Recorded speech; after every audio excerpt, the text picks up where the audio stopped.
오늘 말씀 마가복음 14장 10절에서 21절까지의 말씀입니다. 마가복음 14장 10절에서 21절까지의 말씀입니다.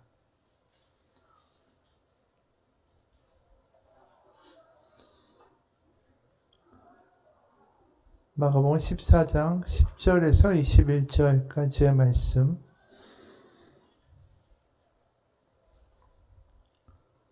하나님 말씀을 봉독하겠습니다. 12 중에 하나인 가룟 유다가 예수를 넘겨주려고 대제사장들에게 가매 그들이 듣고 기뻐하여 돈을 주기로 약속하니 유다가 예수를 어떻게 넘겨줄까 하고 그 기회를 찾더라. 무교절의 첫날 곧 유월절 양 잡는 날에 제자들이 예수께 여짜오되 우리가 어디로 가서 선생님께서 유월절 음식을 잡수시게 준비하기를 원하시나이까 하매 예수께서 제자 중에 둘을 보내시며 이르시되 성내로 들어가라. 그리하면 물 한 동이를 가지고 가는 사람을 만나리니 그를 따라가서 어디든지 그가 들어가는 그 집 주인에게 이르되 선생님의 말씀이 내가 내 제자들과 함께 유월절 음식을 먹을 나의 객실이 어디 있느냐 하시더라 하라. 그리하면 자리를 펴고 준비한 큰 다락방을 보이리니 거기서 우리를 위하여 준비하라 하시니 제자들이 나가 성내로 들어가서 예수께서 하시던 말씀대로 만나 유월절 음식을 준비하니라. 저물매 그 12를 데리시고 가서 다 앉아 먹을 때 예수께서 이르시되 내가 진실로 너에게 이르노니 너 중에 한 사람 곧 나와 함께 먹는 자가 나를 팔리라 하신대 그들이 근심하며 하나씩 나는 아니지요 하고 말하기 시작하니 그들에게 이르시되 12 중에 하나 곧 나와 함께 그릇에 손을 넣는 자니라. 인자는 자기에 대하여 기록된 대로 가거니와 인자를 파는 그 사람에게는 화가 있으리로다. 그 사람은 차라리 나지 아니하였더라면 자기에게 좋을 뻔하였느니라 하시니라. 아멘. 오늘 우리가 다 읽지는 않았지만 그 14장의 그 배경이 되는 그 시간이 드러납니다. 그게 1절과 2절인데요. 예, 문을 닫으셔도 될 것 같아요. 바깥에 문이 열려서 소리가 엄청나네요. 예. 저기 보면 코로나가 다 지나간 것 같아요. 14장 1절과 2절입니다. 이틀이 지나면 유월절과 무교절이라 대제사장들과 서기관들이 예수를 흉계로 잡아 죽일 방도를 구하며 이르되 밀란이 날까 하노니 명절에는 하지 말자 하더라 라고 기록되어 있습니다. 드디어 이제 종말에 대한 이야기, 성전의 멸망에 대한 이야기 이제 마치시고 드디어 이제 예수님이 잡혀가시는 장면으로 연결이 되는 거죠. 여기 보면 이틀이 지나면 명절이다 라고 이야기합니다. 이 명절은 이제 유월절을 이야기하는 겁니다. 그러니까 이제 이틀 지나면 명절이니까 그 명절, 그 목요일날 저녁이 되기 전에 목요일날 저녁 때 이제 드디어 유월절 식사들을 하니까 그 유월절이 되면 온갖 지방에서 다 올라와서 유월절 절기를 지키려고 사람들이 들어오니까 그거 시작되기 전에 예수님을 잡자라고 이제 대제사장하고 서기관들이 꾸미는 겁니다. 왜냐면 사람들이 많고 특히 유월절 저녁 식사하면서 사람들이 다 그 자리에 모여 있을 때에 그럴 때 그런 일을 하다 보면 예수님을 지지하는 사람들이 충분히 그 밀란을 일으킬 수 있다라는 거죠. 왜냐하면 이 예수님하고 세례 요한, 특히 세례 요한은 사람들이 다 예언자다라고 이제 인정을 했던 부분이 있는 거죠. 예수님도 그랬고. 그러다 보니까 이 성전 세력들이 예수님을 그렇게 만들려는 것 자체가 이게 지금 굉장히 쉽지 않은 문제이긴 했어요. 그러다가 이 대낮에 예수님을 체포하는 일을 했다가는 이게 역풍을 맞으니까 밤에 기습적으로 행동을 해야겠다. 그리고 유월절 축제가 시작되기 전에 마무리 지어야 되겠다. 이게 이제 이들의 생각이었죠. 근데 문제는 뭐냐면 예수님이 이 낮에는 성전에서 토론도 하고 쟁론도 하고 그렇게 하시다가 이 밤이 되면은 성전에서 나오셔서 뭐 배단이나 이쪽으로 빠져나가신 거예요. 감람산 쪽으로. 그러니까 이 저녁 때 잡으려고 그러면 예수님이 어디 있는지에 대한 흔적을 정확하게 알아야 되는 거죠. 그러다 보니까 이 사람들이 가룟 유다의 도움이 필요했던 겁니다. 그 당시에 예수님이 이제 워낙 인기가 있었다라는 것을 보게 되면 그 요세푸스라는 역사가도 이렇게 얘기를 했어요. 예수는 많은 유대인들과 많은 그리스인들을 설득하여 지지자로 만들었다. 그가 우리 가운데 최고주위에 있는 사람들에 의해 고발당했다는 소식을 들은 빌라도가 그를 십자가에 처형하도록 선고했을 때 최초로 그를 사랑하게 되었던 사람들은 그에 대한 그들의 애정을 포기하지 않았다. 그러니까 예수님에 대한 지지자가 있었던 거예요. 그 예루살렘 안에. 물론 이제 예수님 못 박으라. 난 바라바보다 저 사람을 죽여야 되겠다라고 외친 사람들은 다 성전의 지지 세력들이었고 그 일당이었던 거죠. 근데 결국 이제 어찌됐든 간에 이 사람들이 이렇게 계획을 꾸미다가 이제 거사가 막상 일어날 때는 이 사람들이 피하고 싶어 했던 6월절이 돼버렸습니다. 그러니까 자신들은 피하려고 했지만 아이러니하게도 예수님은 6월절 어린 양으로 죽어주신 거예요. 그러니까 나중에 우리가 6월절에 대한 이야기를 좀 자세하게 보겠지만 왜 예수님의 십자가와 6월절이 겹치고 있는가? 그 내용이 또 의미가 있습니다. 어찌됐든 14장부터 시작해서 15장은 예수님이 24시간 안에 이제 식사를 하시고 잡히시고 십자가에 못 박히시고 운명하시는 24시간 안에 다 일어나는 사건이 이 14장, 15장에 기록되어 있는 거예요.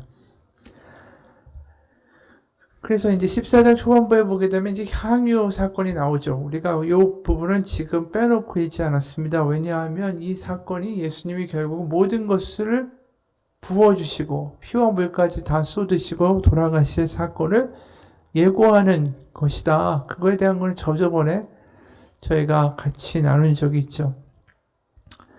그래서 이제 오늘 이 대목으로 넘어왔습니다. 오늘 대목을 보면 이제 처음에 10절이 열둘 중에 하나인 가룟 유다가 예수를 넘겨주려고 대제사장들에게 가매라고 돼 있어요.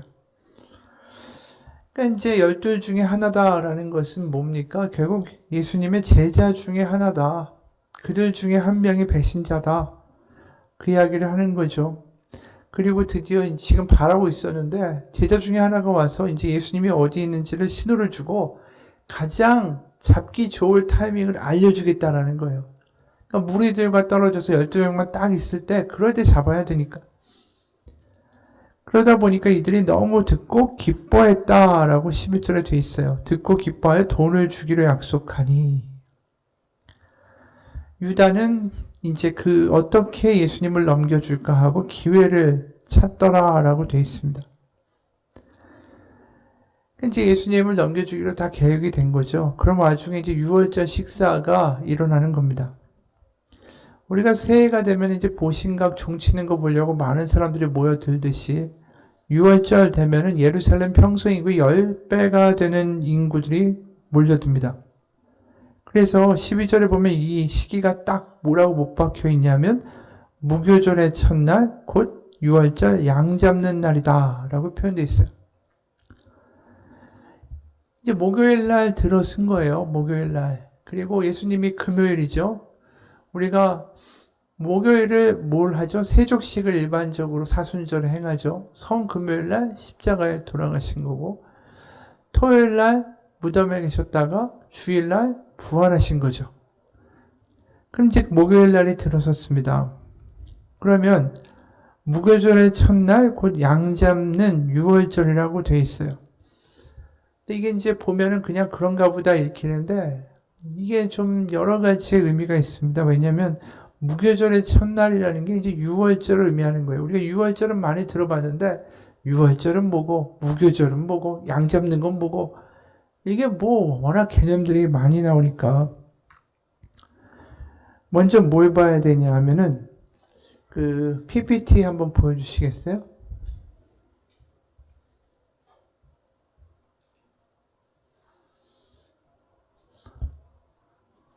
예, 여기 표를 보게 되면 지금 이게 우리가 14일, 15일, 16일, 17일, 18일 이렇게 하고 낮밤 이렇게 되어 있잖아요. 우리가 쓰는 시간 개념은 로마식 방식이죠. 0시부터 해서 24시간. 0시부터 24시간이 하루예요. 그러니까 우리는 이미 그 새벽 밤부터 시작해서 그 밤으로 올 때까지가 하루인데, 이 유대인의 하루는 언제 시작되냐 하면 밤으로부터 시작해서 낮에 끝납니다.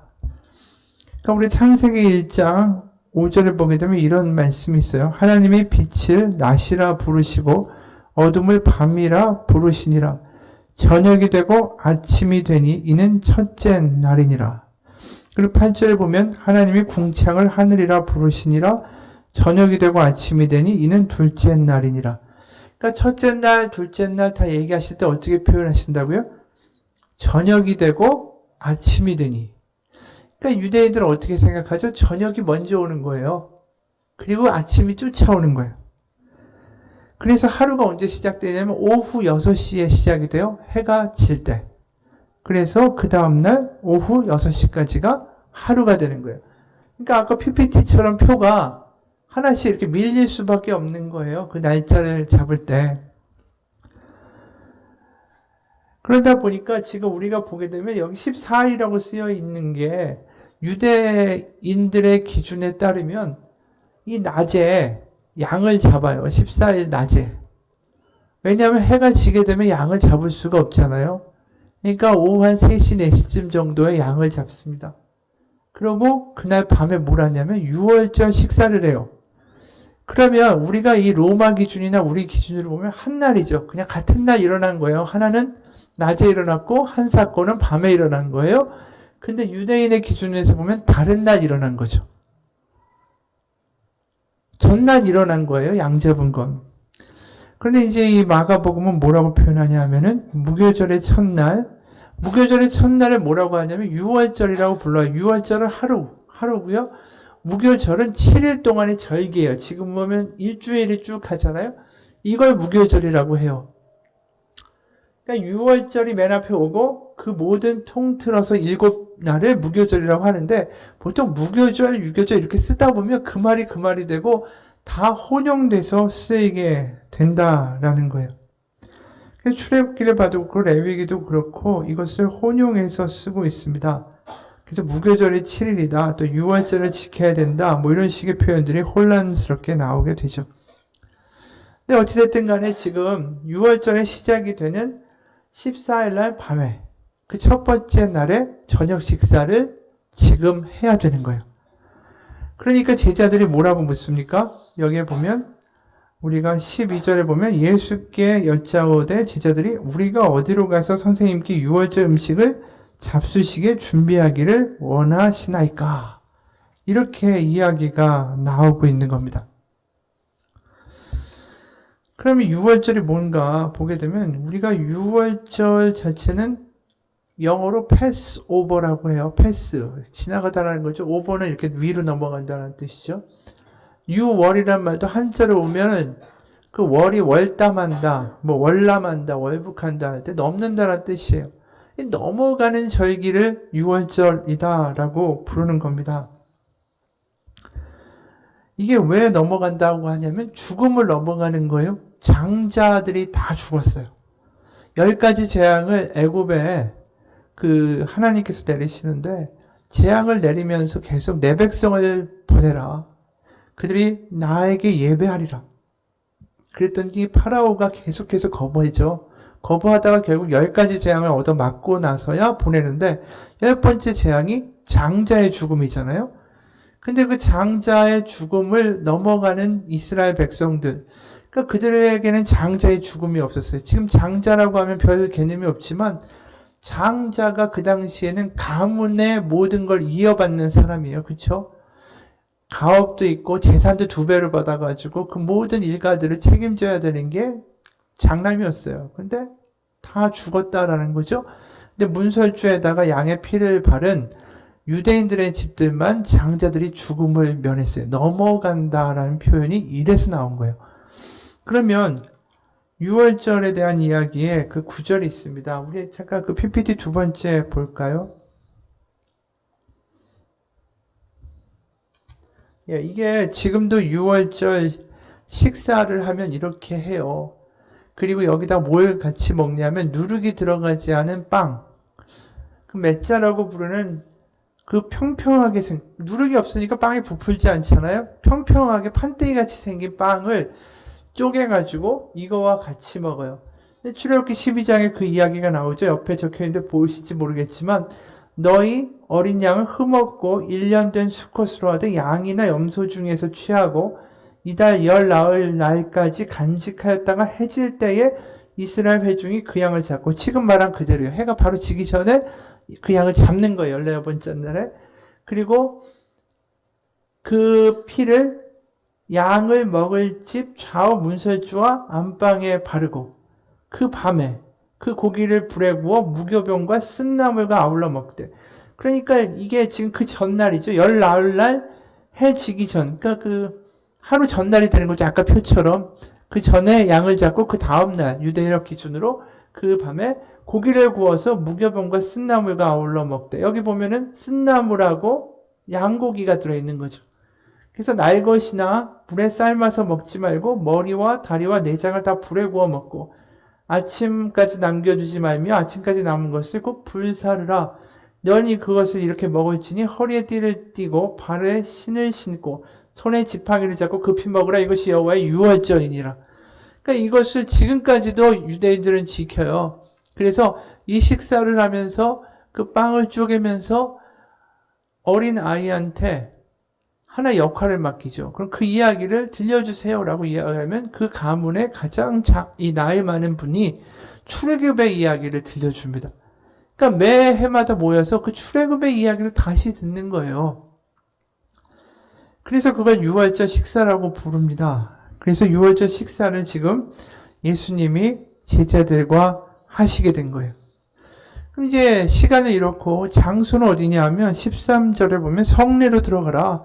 그러면 물 한 동이를 가지고 가는 사람을 만날 것이다. 그를 따라가서 그 집 주인에게 이르되 선생님의 말씀이 내가 내 제자들과 함께 유월절 음식을 먹을 나의 객실이 어디 있느냐 하시더라 하라. 그러면 큰 다락방을 보여줄 것이다 라고 말씀하셨어요.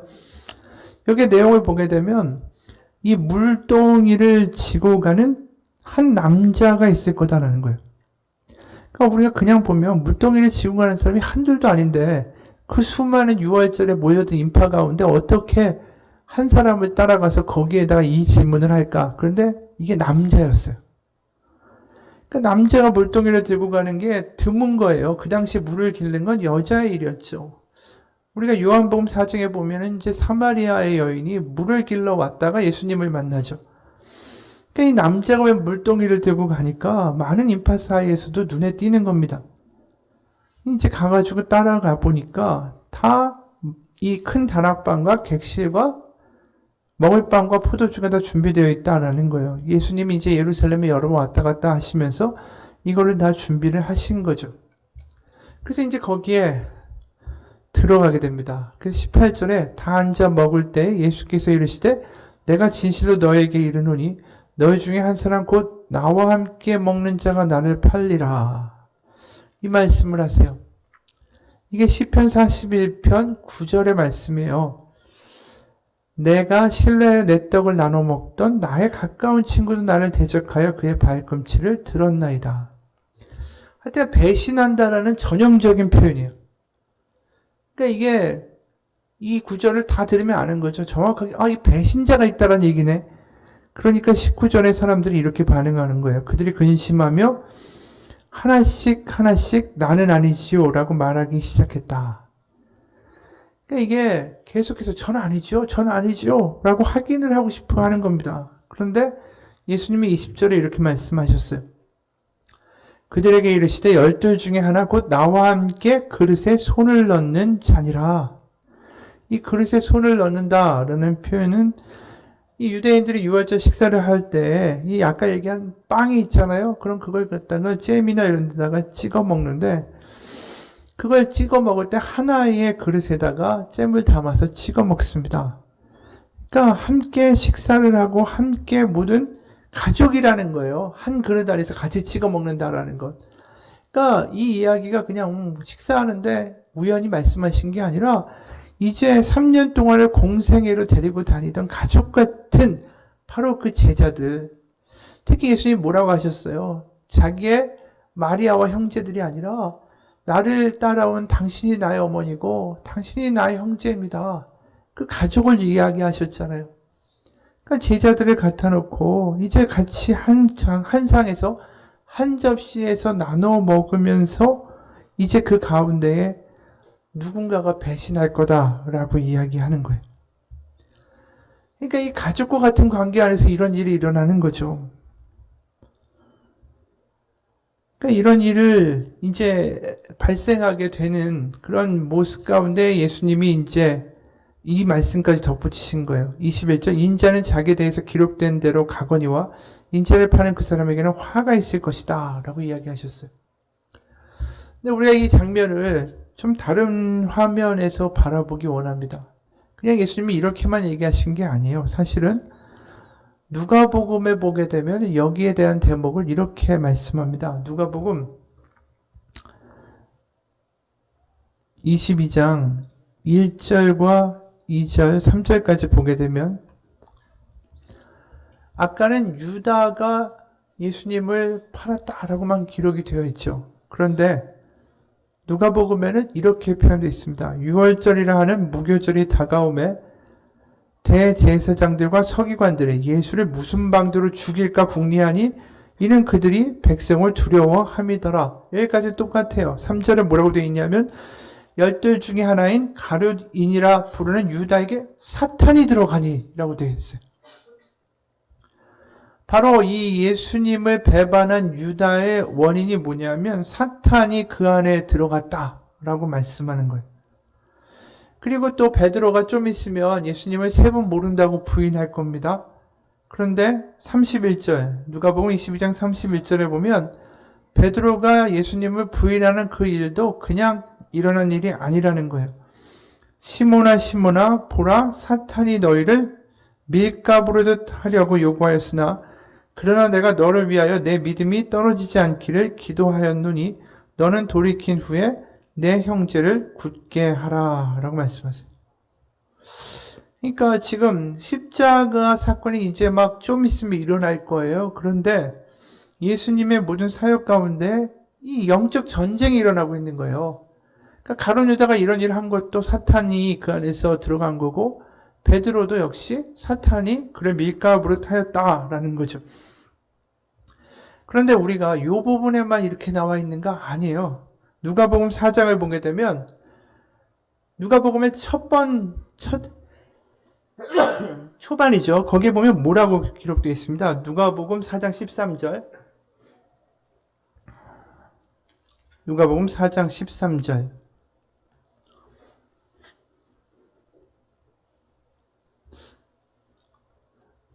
이렇게 되어 있습니다. 마귀가 모든 시험을 다한 후에 얼마 동안 떠나니라. 이게 예수님이 금식하시고 나서 마귀에게 시험을 받으시는 장면 이후에 나오는 이야기예요. 그러니까 마귀가 처음부터 예수님의 공생애가 시작되자마자 마귀가 와서 시험을 했어요. 그리고 아예 사라진 게 아니라 뭐라고 표현하냐면 얼마 동안 떠났다라고만 그래요. 그리고 다시 돌아온 거예요, 계속. 그리고 나서 우리가 이 누가복음 계속 읽다 보면 누가복음 10장 18절에 보면 이런 말씀까지 하세요. 예수께서 이르시되 사탄이 하늘로부터 번개같이 떨어지는 것을 내가 보았노라. 그리고 누가복음 13장 16절에 보면 그러면 18해 동안 사탄에게 매임받은 이 아브라함의 딸을 안식일에서 이 매임에서 푸는 것이 합당하지 아니하냐.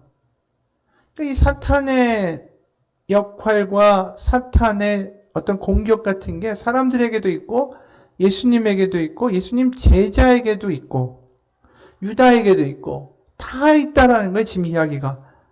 그래서 결국 사탄이 유다에게 들어가고 베드로를 밀가부르트할 정도로 이런 역할들을 하게 되고 그러다 보니까 누가복음 22장 40절에 보면 예수님이 이런 기도까지 하세요. 겟세마네 기도에서 그곳에 이르러 그들에게 이르시되 유혹에 빠지지 않게 기도하라 하시고 44절에 예수께서 힘쓰고 애써 더욱 간절히 기도하시니 땀이 땅에 떨어지는 핏방울 같이 되더라. 이르시되 어찌하여 자느냐 시험에 들지 않게 일어나 기도하라 하시니라. 이게 계속해서 영적 전쟁의 모습으로 묘사가 되는 거죠. 그리고 이 일이 그냥 복음서에만 나와 있는 게 아니에요. 사도행전에 넘어가면 또 나옵니다. 사도행전 5장 한번 볼까요? 사도행전 5장. 사도행전 5장 3절 4절.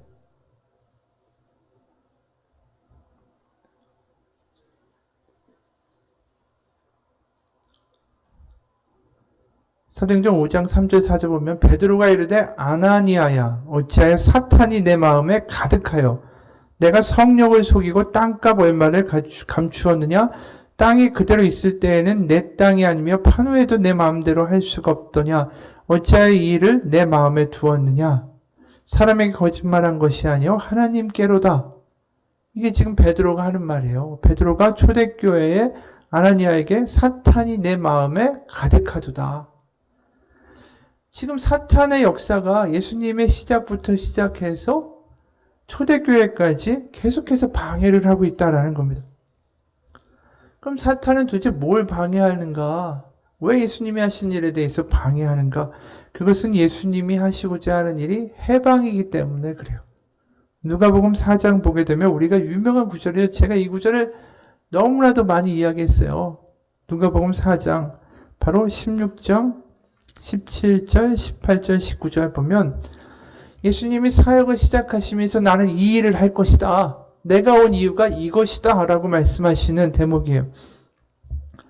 예수께서 그 자라나신 곳 나사렛에 이르사 안식일에 늘 하시던 대로 회당에 들어가서 성경을 읽으려고 서심해 선지자 이사야의 글을 들이거늘 책을 펴서 이렇게 기록된 데를 찾으시니 곧 주의 성령이 내게 임하셨으니 이는 가난한 자에게 복음을 전하게 하시려고 내게 기름을 부으시고 나를 보내사 포로된 자에게 자유를 눈먼 자에게 다시 보게 함을 전파하며 눌린 자를 자유롭게 하고 주의 은혜를 전파하게 하려 하심이라 하였더라. 결국 눈먼 자를 눈뜨게 하고 또 복음을 전하고 자유를 주고 자유롭게 한다. 이 계속 자유란 이야기가 반복돼서 나와요. 근데 이제 자유롭게 한다라는 이 단어를 헬라어로 찾아보면 무슨 뜻이냐 하면 놓아준다라는 뜻이에요. 놓아준다. 그러니까 어디에 묶여있는 사람을 풀어서 놓아주게 되는 그것을 자유롭게 하신다라는 거예요. 그럼 도대체 어디에 묶여있던 사람들을 풀어주는 걸까? 그게 사도행전 10장 38절을 보면 이렇게 말씀하세요. 뭐라고 하냐면 베드로가 하나님이 나사렛 예수에게 성령과 능력을 기름 붓듯 하셨음에 그가 두루 다니시며 선한 일을 행하시고 마귀에게 눌린 모든 사람을 고치셨으니 이는 하나님이 함께 하셨음이라. 결국 이제 베드로가 하는 이야기는 뭐냐면 사탄의 소나기에서 죄의 소나기에서 그들을 자유케 하기 위하여 하나님의 아들 예수 그리스도가 오셨다라는 거예요. 그러니까 이게 사탄이 영적인 존재이기도 하지만 동시에 우리는 뭐라고 이해하냐면 죄의 능력이라고, 죄의 권세라고 이야기하죠. 로마서에서는. 결국 우리를 꽉 잡고 있는 거예요. 그러면 그것으로부터 우리를 해방시켜서 더 이상 거기에 잡혀 있는 게 아니라 하나님께 잡힌 바 된 사람들로 우리를 만들기 위하여 이 일을 하기 위하여 예수님이 오셨다라는 거예요. 그럼 거꾸로 말하면 어떤 거겠어요? 사탄이나 마귀는 그들이 잡고 있는 이 우리를, 그 사람들을 놓아주려고 하지 않겠죠. 그럼 도대체 사탄과 마귀가 우리를 꽉 잡고 있다라는 그 표현은 도대체 어떤 표현일까? 우리가 누가복음 4장을 다시 한번 좀 보기 원합니다. 누가복음 4장에 보게 되면 예수님이 시험을 받으시는 장면이 있어요. 그럼 거꾸로 말하면 예수님을 이런 식으로 시험한다는 얘기는 이 방법이 바로 사람들을 꽉 쥐고 살아가는 사탄과 마귀의 방법이라는 거죠. 누가복음 4장 1절부터 12절까지 13절까지 보면 이렇게 되어 있습니다. 예수께서 성령의 충만함을 입어 요단강에서 돌아오사 광야에서 40일 동안 성령에게 이끌리시며 마귀에게 시험을 받으시더라. 이 모든 날에 아무것도 잡수시지 아니하시니 날수가 다함에 줄이신지라. 마귀가 이르되 네가 만일 하나님의 아들이거든 이 돌들에게 명하여 떡이 되게 하라. 예수께서 대답하시되 기록된 바 사람이 떡으로만 살 것이 아니라 하였느니라. 마귀가 또 예수를 이끌고 올라가서 순식간에 천하 만국을 보이며 이르되 이 모든 권위와 그 영광을 내가 너에게 주리라. 이것은 내게 넘겨준 것이므로 내가 원하는 자에게 주노라. 그러므로 네가 만일 내게 절하면 다 네 것이 되리라. 예수께서 대답하여 이르시되 기록된 바 주 너의 하나님께 경배하고 다만 그를 섬기라 하였느니라. 또 이끌고 예루살렘으로 가서 성전 꼭대기에 세우고 이르되 네가 만일 하나님의 아들이거든 여기서 뛰어내리라. 기록되었을 때 하나님이 너를 위하여 그 사자들을 명하사 너를 지키게 하시리라 하였고 또한 그들이 손으로 너를 받들어 내 발이 돌에 부딪히지 않게 하시리라 하였느니라. 예수께서 대답하여 이르시되 주 너의 하나님을 시험하지 말라 하였느니라. 그럼 여기에 시험의 초점이 어디가 있냐 하면 이 마귀가 사람들을 꽉 쥐는 방법이 결국 그 사람들의 눈이 하나님이 아니라 눈앞에 보이는 물질적인 어떤 복락이나 명예나 권력이나 눈앞에 보이는 세계에 집중되게 만들고 싶어 하는 거예요. 그러니까 어떤 거냐면 예수님이 바로 이 마귀가 만든 세계 안으로 그 세상 안으로 예수님이 편입되기를 유혹하는 거예요. 그래서 마귀가 지금 예수님에게 뭘 얘기합니까? 바로 명예와 권력과 천하 만국을 주겠다. 그래서 첫 번째 돌을 떡으로 바꾸라. 그럼 뭡니까? 돌을 떡으로 바꾸게 되면 사람들은 뭘 기대하겠어요? 예수님의 기적을 보면서 자신의 배를 채울 수 있고 뭔가 이익을 볼 수 있는 것을 따라 예수님을 따르게 될 겁니다. 그러니까 예수님을 따르는 이유가 자기들의 복락과 배를 불리고 자신들의 이익을 위한 것이지 하나님을 알고 사랑하기 때문에 따르는 건 아니라는 거예요. 그러니까 결국 그들의 초점이 하나님이 아니라 물질과 떡에 집중하도록 마귀는 만들고 싶어 합니다. 그럼 예수님이 결국 이 땅에 오신 목적은 뭐예요? 바로 하나님을 아는 백성을 하나님의 나라를 이 땅 가운데 만들기 원하시는 거잖아요. 그럼 이 돌을 떡으로 만드는 건 하나님이 이 땅 가운데 예수님을 보내신 이유하고는 전혀 무관한 겁니다. 왜냐하면 오히려 돌을 떡으로 만들게 되면 지금 보는 세상에 더 몰입하게 만들 뿐이에요. 우리가 일용할 양식을 위해서 기도하는 것은 당연하지만 우리가 하나님 기도하면서 내가 성공하게 해주십시오. 내가 잘 되고 내가 세상의 성공의 사다리를 더 빨리 남보다 올라갈 수 있게 해달라고 주님께 기도한다고 하면 이건 뭔가 문제가 있다라는 거죠. 우리는 우리가 하나님을 더 알게 되기를 원하시는 것이지 우리가 하나님이 주는 사탕에 눈이 팔리기 원하시는 게 아니라는 거예요. 그러니까 이런 이야기가 있습니다. 성탄절쯤에 실제로 어떤 아이가 산타 할아버지한테 이런 편지를 썼대요. 산타 할아버지께 산타 할아버지 안녕하세요. 저는 몇 동 무슨 3층 아파트 몇 동 몇 호에 사는 아무개입니다. 저는 받고 싶은 선물은 엄마를 잠들게 하는 수면제라는 선물이 갖고 싶어요. 왜냐하면 엄마가 자면 게임도 할 수 있기 때문입니다. 그리고 아빠가 일찍 집에 들어오게 하는 약을 받고 싶습니다. 여기서는 좀 기대가 됐어요. 얘가 좀 달라졌나. 그런데 왜냐하면 아빠는 아이폰이 있기 때문에 그 핸드폰에 재미있는 게임이 있기 때문입니다. 주실 수 있으면 좋겠습니다. 괜한 부탁은 아닌지. 아무개 올림. 이 아이의 기도가 웃긴 기도지만 이게 우리의 기도일 수 있다는 거예요. 아빠나 엄마한테는 관심이 없어요. 얘는. 선물과 게임에 아이의 관심이 집중되어 있습니다. 선물과 게임이 아니라 그 아빠 엄마를 알고 그 사랑을 알고 그 아빠 엄마 행복하게 짓는 게 어떻게 보면 자신의 평생에 훨씬 더 중요한 일이고 의미 있는 일일 텐데 아이는 모르는 거죠. 유다도 마찬가지예요. 가룟 유다가 왜 예수님을 배반을 했을까? 그는 자신이 원하는 세상에 대한 꿈이 분명했던 사람이에요. 뭐냐면 예수님이 로마를 물리치고 강력한 독립왕국의 왕이 되는 거였어요. 근데 예수님이 계속 이상한 소리를 하시는 거예요. 나는 고난을 받을 거다. 죽을 거다. 이게 삐딱선을 타기 시작하니까 이 말이 유다가 너무 싫은 거예요. 그가 원하는 메시아, 그가 원하는 꿈을 이루어줄 수 있는 주군을 원했는데 그게 아닌 거라는 거예요. 그러다 보니까 결국 예수님을 팔게 되는 거죠. 결국 예수님을 마귀가 시험할 때 뭘 가지고 예수님이 그 마귀의 시험을 다 물리치십니까? 하나님과의 말씀이 하나님의 말씀. 하나님과의 관계고 하나님을 사랑하고 그 관계 안에 머무는 게 그 어떤 것보다 훨씬 더 중요하다라고 말씀하시는 거예요. 그러니까 그 예가 어디에 또 나오냐면 세 번째 시험을 보게 되면 네가 성전 꼭대기에서 뛰어내리면 하나님의 아들이니까 너 받아주실 거 아니냐. 이 시험이 뭐예요? 결국 내가 뛰면 하나님은 받아주셔야만 해요. 그럼 누가 주인인 거죠? 내가 주인이에요. 내가 원하는 대로 내가 뛰어야 할 이유가 없죠. 근데 왜 뜁니까? 하나님 받아주셔야만 하니까. 그러니까 내가 주인이 되어 내 뜻대로 행하는 모든 것들을 하나님이 뒤처리해주는 내가 주인으로서의 삶을 사는 것, 그게 지금 사탄이 꼬드기는 거예요. 그러니까 우리가 주인이 아니라 하나님의 아버지시고 하나님이 가장 선한 것을 우리 가운데 알고 계시다라는 믿음이 필요한 거죠. 그러다 보니까 유다도 실패한 거예요. 뭐냐면 하나님이 더 큰 계획을 갖고 계시다라는 믿음이 없고 자기가 보이는 게 이루어져야 되니까. 내가 주인이고 내가 내 뜻대로 되어야 하니까 그것을 하나님은 들어주셔야 되니까. 그러니까 한마디로 뭐냐면 유다도 그렇고 사탄에 잡힌 사람들은 엉뚱한 것 하나만 바라보고 거기에 모든 걸 다 걸어가는 거예요. 이게 슬픈 얘기예요. 제자 중에 한 사람이었고 3년 동안이나 예수님을 옆에서 봤습니다. 그런데 바꿔 말하면 어떻게 되죠? 예수님이 그를 바꾸는데 실패하셨어요. 그가 안 바뀌었어요. 우리가 사실 이 역사를 구약에서도 볼 수 있습니다. 창조 때부터 하나님이 아브라함을 세우시고 이스라엘을 그렇게 사랑하셨어요.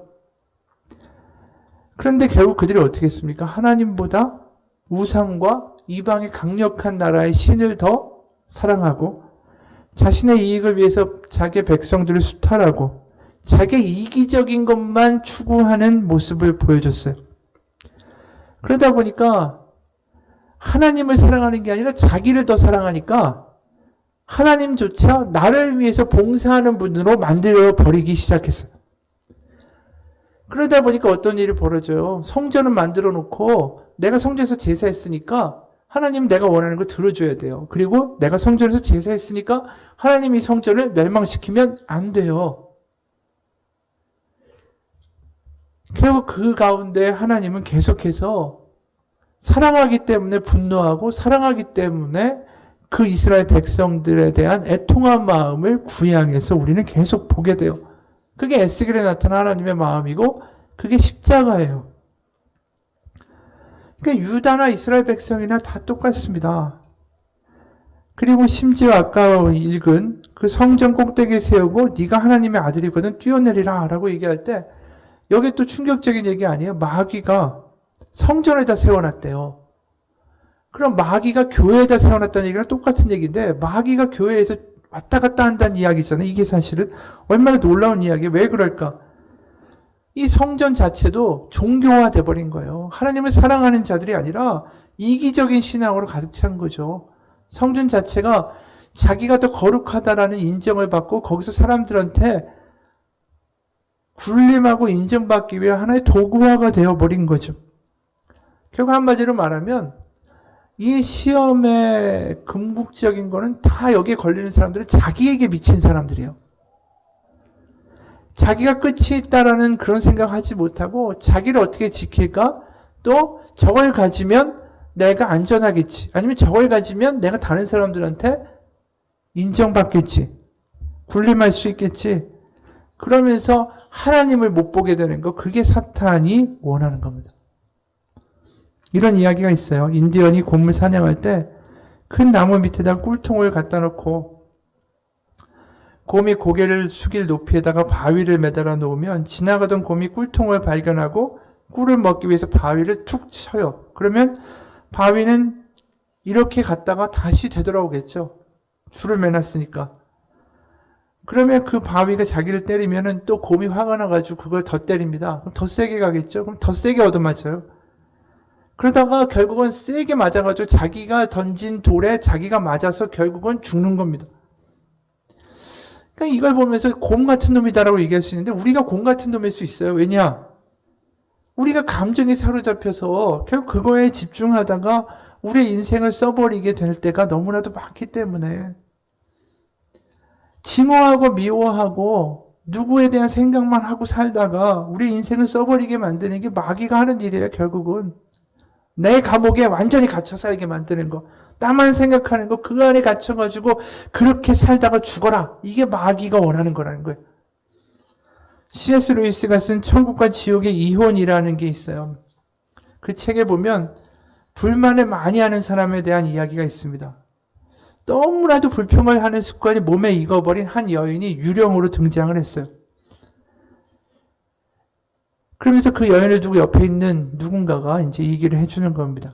문제는 저 여자가 불평하는 사람이냐, 아니면 불평하는 그 자체냐 하는 것입니다.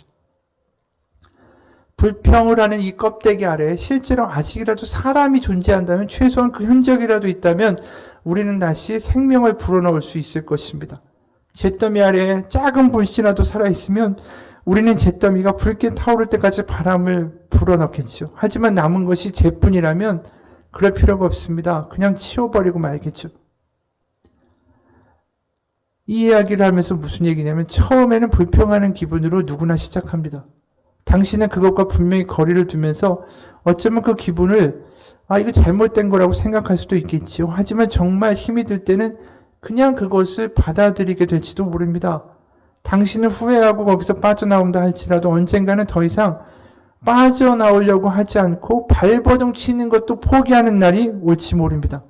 그때가 되면 불평을 비판하거나 불평을 즐기는 당신이라는 존재 자체가 사라지고 말겠지요. 그럼 그 불평 자체가 바로 당신이 돼버립니다. 무서운 이야기예요. 그렇죠? 어느 순간 계속 하다 보면 그게 내가 되는 거예요. 그러면서 그 인생을 다 써버리는 거예요. 그냥 그렇게. 엉뚱한 데다가. 그러니까 사탄과 마귀가 하는 일은 우리가 하나님을 보기보다 그냥 내 감옥 안에서 눈앞에 보이는 것만 보다가 살고 아무런 가능성 없이 그렇게 죽어가는 거. 그걸 사탄이 원하는 거죠. 욕심도 마찬가지예요. 그 제주도 출신의 감독이 그 우도에 가서 해녀들을 찍은 다큐멘터리 영화가 있습니다. 그 제목이 물숨이라는 다큐멘터리 영화인데, 해녀 사이에는 이제 엄격한 계급이 있대요. 상군이라고 부르는 사람, 아주 깊은 바다까지 들어가는 사람이고 20m 바닷밑까지 내려간다고 합니다. 그 다음이 중군이고 맨 마지막에 하군의 일명 똥군이라고 부르는데 2m 이하의 바다에서만 작업을 해야 된대요. 근데 이게 무슨 능력이 아니라 사람이 태어나면서부터 그 숨의 깊이를 다르게 가지고 있기 때문에 그 타고날 때부터 오래 참는 사람은 상군이 되는 거고, 그렇게 해서 이제 물질을 하는 거예요. 그런데 해녀들이 바다에 들어갈 때마다 모든 해녀가 조심해야 될 하나의 숨이 있습니다. 그게 물숨이라는 거예요. 물숨은 바다 밑에서 들이마시는 숨이에요. 바다에서 숨을 들이마시면 어떻게 되겠습니까? 물 먹죠. 그래서 물숨입니다. 근데 이 물숨 때문에 해녀들이 1년에 2-3명씩 죽어요. 그런데 이 일이 왜 일어나냐면, 자신의 숨길이를 다 알잖아요. 그럼 물에 들어가요. 그럼 이제 자기가 원하는 걸 따겠죠. 채취해서 올라오다가 숨을 쉬어야 되니까.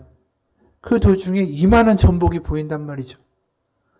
그러면 욕심을 이겨내지 못하고 전복을 따려고 다시 거기서 들어가는 거예요. 시간을 더 지체하니까 무슨 일이 벌어지겠어요? 결국은 숨이 딸리니까 숨을 쉬면 물이 들어오겠죠.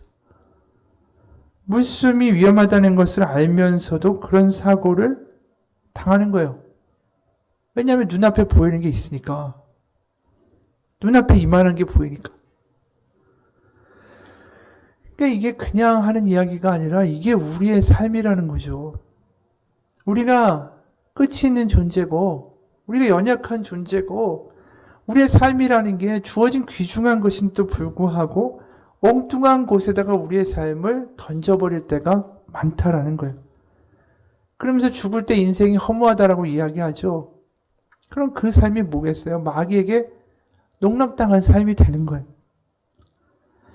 사탄은 우리가 아무 의미 없는 곳에다가 집중하게 하고, 아무 의미가 없는 데다가 화내게 하고, 아무 의미가 없는 데다가 우리의 시간과 에너지를 쓰도록 만들어요.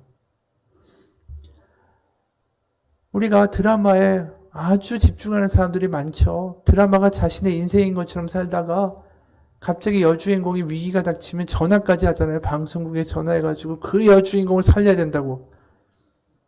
그렇게 열심히 보는 드라마가 있으면 뭐래요? 한 3년만 지나면 줄거리도 생각이 안 나는데. 우리가 막 화가 났던 일이 만약에 올해 초에 있으셨다고 하면 내가 왜 화를 냈는지도 아마 기억이 안 날지도 모르겠어요. 일주일 전에 먹은 점심도 기억이 안 나는데. 10년 전에 그렇게 화를 내고 이게 내 일생의 모든 걸 다 휘저어 놓을 일이다 라고 생각했는데 지나보면은 그게 아무것도 아닌 게 너무나도 많아요. 그런데 그 당시엔 그게 전부예요. 우리가 눈에 보이는 것만 믿고 눈에 보이는 것만 따라가면 망합니다. 예수님이 뭐라고 하셨어요? 진리가 너희를 자유케 하리라. 진리는 뭐냐 하면 눈앞에 보이는 게 다가 아니라는 거예요. 우리에게 하나님이 살아계시다. 그리고 하나님의 나라가 있고 우리에게 영생이 있다. 우리가 보는 게 전부가 다 아니다. 이 다음에 진짜가 있다. 그게 진리라는 거예요. 우리가 하나님의 백성이고 하나님의 가족이고 하나님의 자녀다. 하나님이 우리를 하나님의 소유로 만드셨다. 우리는 이 세상을 살아가지만 하나님의 나라를 살아가는 하나님의 백성이다. 우리 하나님을 아버지라고 부른다. 그게 우리 가운데 분명해질수록 우리는 자유를 얻게 됩니다. 다른 걸 보고 사는 사람들이에요. 바로 눈에 안 보이는 저편을 바라볼 수 있는 자유가 바로 예수님의 십자가와 부활을 통해서 우리 가운데 주어진 겁니다. 왜냐하면 그게 믿겨지기 시작했으니까. 우리가 성령의 역사 아니면 예수님을 어떻게 구주라고 얘기하겠어요? 사람들은 저 십자가에 달려 죽은 청년이 어떻게 신이 될 수 있느냐라고 이야기하는데 우리가 예수님을 믿게 된 건 오로지 하나님의 은혜 때문이죠. 그것은 우리가 다른 세상을 보게 될 수 있는 눈이 생긴 거예요. 눈에 보이는 것에 집중하는 게 아니라 눈에 보이는 것을 가지고 마귀가 우리 흔들흔들 될 때마다 기분이 올라갔다 내려갔다 왔다 갔다 하는 게 아니라 진리를 보고 진짜를 바라볼 수 있는 것, 진짜 중요한 것을 바라볼 수 있는 자유가 생긴 거예요. 그게 바로 죄의 노예에서 우리를 풀으셨다라는 거고 우리의 눈이 열린 거예요. 그래서 보아도 보지 못하고 들어도 듣지 못한다라는 그 말씀이 뭔지 이제 알게 되는 겁니다. 우리가 믿는 하나님은 어떤 하나님입니까? 선한 아버지시고 우리에게 가장 좋은 것을 허락하시는 우리의 아버지십니다. 하나님은 늘 우리에게 얘기하세요. 네가 이 좋은 것을 선택하기 원한다라는 거예요. 갓난애기들, 그러니까 어린애들한테 사탕을 취할래? 다른 걸 주고 더 좋은 뭐 나중에 쓸 수 있는 뭘 줘도 얘는 몰라요. 그냥 사탕만 취하지. 10,000원짜리 주고 500원짜리 주면 500원짜리만 늘 받던 애는 10,000원짜리를 줘도 가치를 모르고 500원짜리만 받고 좋아하고 그것만 받으려고 합니다. 우리가 그런 식이에요. 하나님 우리에게 주신 건 좋은 거예요. 네가 노력해서 그것을 취하라. 그것을 노력하지 않으면 얻을 수 없다. 이게 아닙니다. 십자가에 이미 죽어서 다 이루었다고 하셨어요. 주어진 거예요. 이 좋은 것을 너희가 선택하길 바란다. 라는 거예요. 하나님이 너는 나를 사랑해야 돼. 이게 하나님이 강요나 이기적인 신이 아니라는 겁니다. 우리는 그렇게 받아들일 수 있어요. 무슨 신이 하나님이 네 몸과 마음과 뜻을 다해 사랑하라고 해. 무슨 충성을 요구하시는 거예요? 그게 아니에요. 우리가 하나님을 사랑하지 않으면 다른 걸 사랑하기 때문이에요. 우리가 하나님을 알지 않으면 눈앞에 보이는 것에 그냥 일희일비하면서 우리의 인생을 다 써버려요. 진짜를 보지도 못한 채 눈이 장님이 돼가지고 하나님을 사랑하는 건 우리의 인생을 엉뚱한 데 써버리지 말고 우리의 삶을 엉뚱한 데다 갖다 바치지 말라고 안타까워서 우리에게 하시는 말씀이에요. 우리가 죄를 미워하게 된다는 건 뭡니까? 하나님을 사랑하게 되는 거예요. 하나님을 더 알아가면 알아갈수록 우리는 좋은 게 뭔지를 알게 돼요. 그러면서 우리의 눈이 전에 좋았던 것에 집중하는 게 아니라 그게 재미가 없어져요. 하나님의 또 말씀이 하나님을 깨달아가는 게 하나님 살아계셔서 기도할 때 하나님 응답해 주시는 게 훨씬 더 좋은 삶이 되는 거예요. 그 삶을 우리가 볼 수 있어야죠. 근데 그걸 자꾸만 흔드는 게 뭐라고요? 마귀와 사탄이에요. 하나님 보려고 하면 아니야. 이거 봐. 하나님 보려고 하면 딴 걸로 툭툭 건드리고 눈앞에 있는 거 불평하게 되고 분노하게 하고 눈앞에 일에 막 조급하게 만들고 그래서 하루 종일 살다 보면 내가 하나님 본 기억이 없어. 그러면 우리가 사랑하는 사람을 매일매일 보는 거랑 1년 만에 보는 거랑 같겠어요? 매일매일 봐야 더 깊어지죠, 사랑이. 뭐 1년 만에 만나가지고 그걸 사랑이라고 말할 수 있겠어요? 아니잖아요. 사랑하면 더 자주 보고 싶은 거고 사랑하면 더 자주 그 대화에 참여해야죠. 누가 이런 글을 썼습니다. 그렇기 때문에 죄라는 게 다른 게 아니라는 거예요. 우리가 사탄에게 우리의 마음을 다 줘버리는 거. 그래서 하나님의 마음을 아프게 하는 게 죄를 짓는 거예요. 그러니까 우리는 죄가 윤리적인 거고 도덕적인 거고 뭐 법률적으로 따져서 남의 것을 빼앗았느니 도둑질을 했느니 과실치상이니 뭐 이런 손해를 입혔느니 이런 법률적인 이야기를 하는 게 아니라 우리가 말하는 믿는 자의 죄는 하나님을 사랑하는 게 아니라 다른 것을 사랑해서 하나님의 마음을 아프게 하는 겁니다. 누가 이런 걸 썼어요. 예수님은 내 죄 때문에 십자가에서 피 흘리시는데 나는 계속해서 그 죄를 즐기고 있다면 예수님의 수고와 희생을 모르는 것이다. 죄에 대한 하나님의 고통을 느껴야 한다. 죄를 지었을 때 하나님의 심판 때문에 두려워 움츠러들었다가 시간이 지나면서 점점 다시 내 마음대로 하면 평생 진정한 변화는 불가능하다. 어떤 아이가 남의 물건을 훔치는 죄를 가지고 있다면 그 아이의 엄마는 고통스럽기 마련이다. 아이의 죄는 아이만의 문제가 아니라 엄마의 문제가 되기 때문이다. 엄마가 여러 번 타일렀으나 아이는 엄마의 고통을 이해하지 못하고 계속해서 죄를 저질러서 결국 소년원에 가게 되었다. 그때 아이의 엄마가 겪는 고통은 이루 말할 수 없다. 그런데 아이는 엄마의 고통을 못 느끼고 재수 없어서 들켰다라고 생각하면서 자신을 찾아온 엄마에게 함부로 대한다. 아이가 엄마의 고통을 이해하지 못한다면 그는 더 큰 범죄자가 될 것이다. 하지만 그가 엄마의 고통을 이해하고 자신의 삶을 조금이라도 생각한다면 그는 다른 삶을 선택할 것이다. 어느 유명한 뮤지션이 마약을 끊지 못해서 감옥에 몇 번이나 갔다. 그는 정말 어렵게 마약을 끊었는데 몸에서 온갖 괴물이 나오는 것 같았다라고 한다. 그는 어느 인터뷰에서 어머니가 자신을 면회올 때마다 점점 더 늙어가시는 것을 보고 마약을 끊기로 결정했다고 말했다. 우리의 죄는 예수님의 문제가 되었다. 그랬기 때문에 예수님께서 우리의 죄를 위하여 생명을 바치셨다. 나만의 문제라고 말하지 말라. 아들의 죄 때문에 울고 고통스러워하는 엄마를 향해 이건 내 문제일 뿐이에요 라고 하는 것이 얼마나 엄마를 고통스럽게 하는지 생각해 보라. 정신을 차려야 한다. 나의 죄는 예수님의 문제가 된다. 나의 죄가 또 예수님을 다시 피 흘리게 한다. 그러므로 우리는 죄를 생각할 때마다 여전히 고통스러워하시는 하나님의 고통을 느껴야 한다. 나의 죄에 대한 하나님의 고통을 느끼지 못하면 영원히 죄를 즐기는 철부지가 된다. 그거예요. 하나님이 우리를 나를 보라고 예수님까지 보내셔서 십자가에 못 박아 죽이셨는데 예수님을 바라보는 게 아니라 내가 원하는 것을 바라보고 내 뜻대로 살아가는 그 삶 가운데 십자가 예수님이 얼마나 마음 아파하시겠는가. 그것을 생각할 때 우리는 죄로부터 멀어진다는 거예요.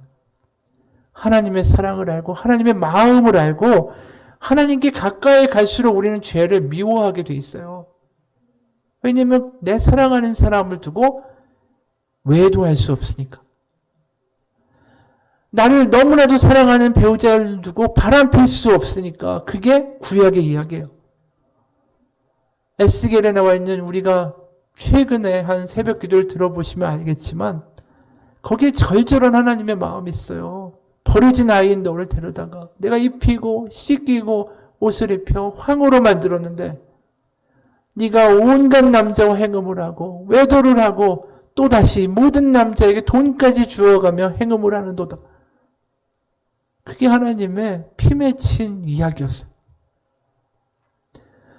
우리가 하나님을 사랑해야 된다는 건 우리의 도덕률이 아니에요. 하나님을 사랑해야만 우리는 우리의 삶을 제대로 살게 돼 있어요. 우리의 삶을 낭비하지 않고 이 땅 가운데 복되고 우리 주변 가운데 하나님의 생기가 들어가고 우리 가정과 일터와 직장과 그 모든 것들이 변하게 되기 위해서는 내가 하나님을 사랑해야만 합니다. 그게 길이에요. 변화의 길은 다른 게 아닙니다. 내가 하나님 사랑하면 모든 변화는 다 일어나게 돼 있어요.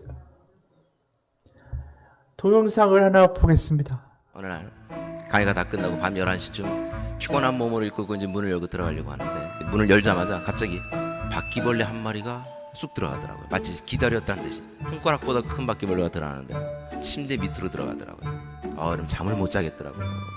불 꺼놓고 잘 수가 없는 거면 불 끄면 나오니까 그럼 그때부터 분노가 일어나기 시작하는데 잠을 못 자니까 이 바퀴벌레 약 찾아봤더니 없더라고요. 모기약이 있더라고요. 제가 그걸 뿌려대기 시작하는데 너무 뿌려가지고요. 바퀴벌레 죽이려다 제가 죽을 뻔했습니다. 바퀴벌레가 못 참았는지 옷장으로 들어가 버리더라고요. 그럼 그때부터는 분노는 폭발하기 시작하는데 제가 그때 결단해서 내가 반드시 너를 죽인다. 아주 결단하고 바퀴벌레를 이렇게 몰아가기 시작했어요. 막 몰아왔는데 박스 속으로 이렇게 딱 들어가더라고요. 너무 좋았어요. 그 박스를 들쳐 안고 마당으로 뛰어가기 시작했습니다. 그리고 확 뒤집었더니요, 약에 취한 바퀴벌레 한 마리가 툭 떨어지더라고요. 제가 그때 어떻게 했겠습니까? 찬송하면서 죽였어요. 여러분. 너무 기쁘더라고요. 바퀴벌레 죽이고 계단을 타고 이렇게 쭉 올라오는데 갑자기 드는 생각 하나가 있었습니다. 내가 그렇게 열정적으로 이 바퀴벌레를 미워하면서 바퀴벌레를 죽이려고 최선을 다했는데 내 일생에 단 한 번이라도 바퀴벌레를 미워한 만큼 죄를 미워한 적이 있는가? 단 한 번이라도 내가 죄에 대해서 그런 태도를 가져본 적이 있는가?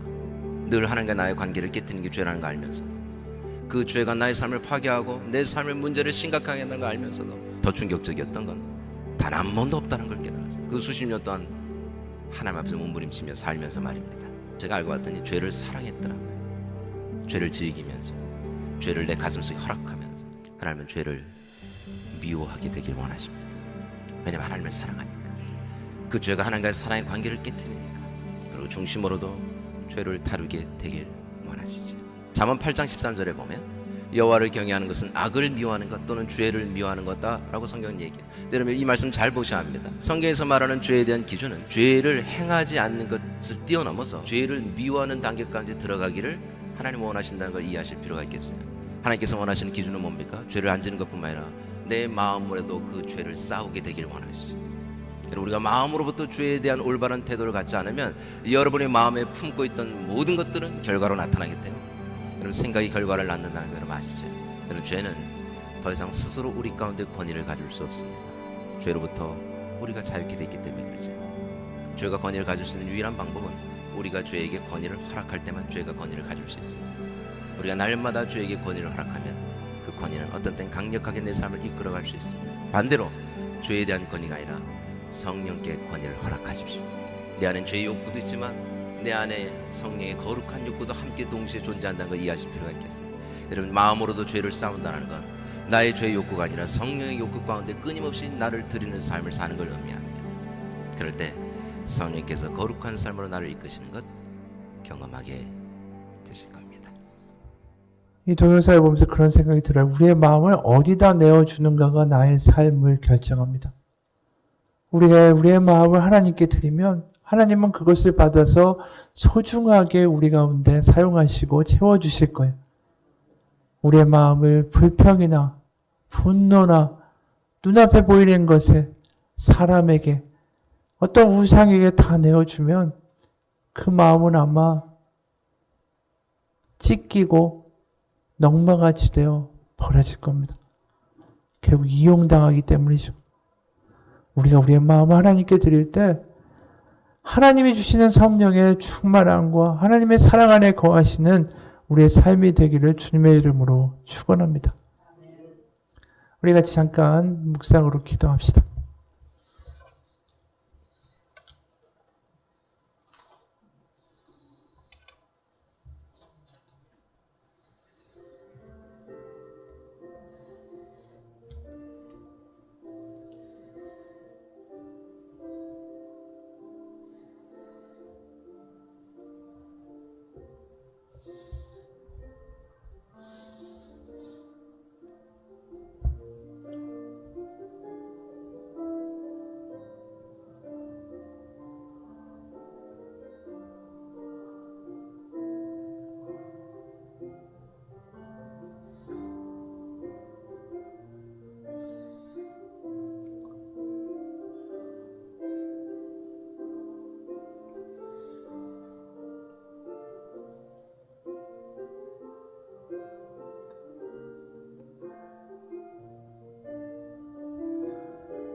하나님 아버지, 우리의 삶이 끝날 때에 허무하다라는 말을 하는 비극적인 우리의 삶이 끝이 안 되기 원합니다.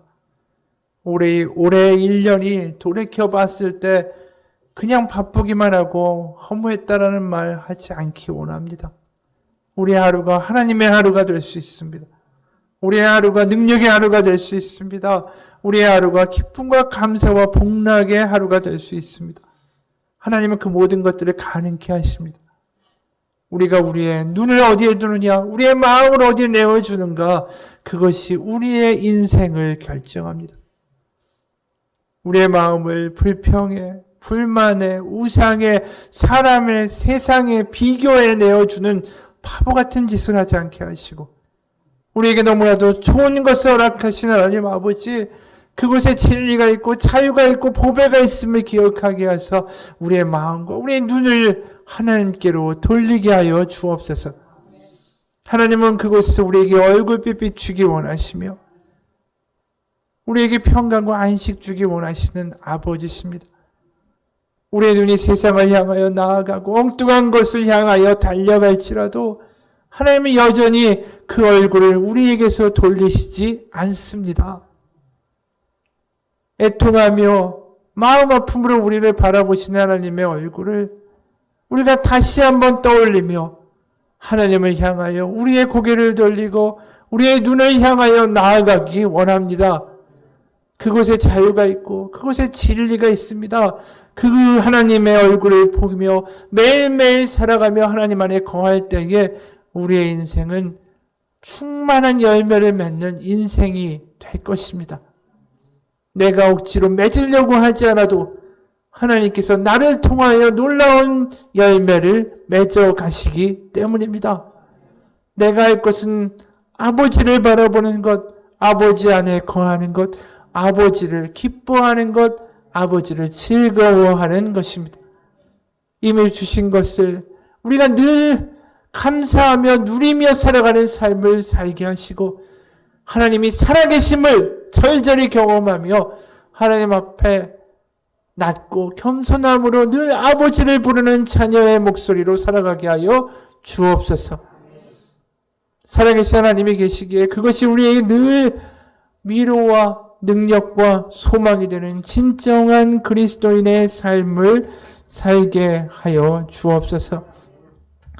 우리를 지켜보시고 지금도 우리를 기대하시고 우리 가운데 예수 그리스도를 허락하신 바로 하나님,